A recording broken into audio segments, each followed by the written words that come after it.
অন্তর্বর্তীকালীন সরকারে কারা থাকছেন আর এখানে তরুণদের ভূমিকা কি হবে এখন পর্যন্ত নানা রকমের গুঞ্জন শোনা যাচ্ছে। তবে আন্দোলনকারীদের সূত্রে জানা গেছে এখন পর্যন্ত ডক্টর মুহাম্মদ ইউনূস সহ অন্তত 14 জন উপদেষ্টার নাম চূড়ান্ত হয়েছে।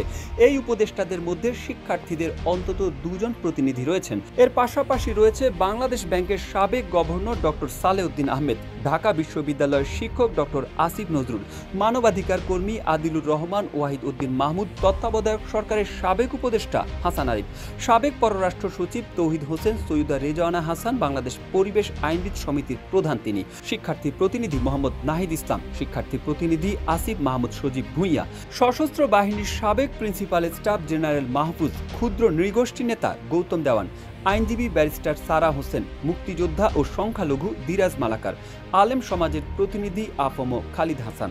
কেউ না বুঝলেও আমরা আপনার প্রয়োজন বুঝি, আর তাই তো অত্যাধুনিক ফিচার সম্বলিত বিভিন্ন সাইজ আর কালারের 250-টিরও বেশি ডিজাইন অপশন নিয়ে ওয়ালটন স্মার্ট ফ্রিজ বোঝে আপনার প্রয়োজন। আজ রাত 8:30টায় অন্তর্বর্তী সরকারের উপদেষ্টারা শপথ নেবেন, এজন্য সব প্রস্তুতি সম্পন্ন হয়েছে। এরই অংশ হিসেবে সরকারের উপদেষ্টাদের জন্য প্রস্তুত রাখা হয়েছে 22টি গাড়ি। মন্ত্রিপরিষদ বিভাগের সংশ্লিষ্ট কর্মকর্তারা জানিয়েছেন যারা উপদেষ্টা হিসেবে শপথ নেবেন গাড়িগুলো তাদের আনতে বাড়িতে যাবে। এরপর তাদের শপথের জন্য বঙ্গভবনে নিয়ে যাওয়া হবে। সরেজমিনে দেখা গেছে গত মন্ত্রিপরিষদের সদস্যরা যেসব গাড়ি ব্যবহার করেছেন সেসব গাড়ি পরিষ্কার পরিচ্ছন্ন করে প্রস্তুত করা হয়েছে। এই মুহূর্তে 25টির বেশি গাড়ি প্রস্তুত থাকলেও সচিবালয় মন্ত্রিপরিষদ বিভাগে যাচ্ছে 12টি গাড়ি। পরবর্তী সময়ে এসব গাড়ি অন্তর্বর্তী সরকারের উপদেষ্টাদের নিয়ে যাবে বঙ্গভবনে রাষ্ট্রপতির কার্যালয়। অন্তর্বর্তী সরকারের প্রধান উপদেষ্টা ডক্টর মুহাম্মদ ইউনূসের জন্য বরাদ্দ হয়েছে BMW অত্যাধুনিক সিরিজের গাড়ি।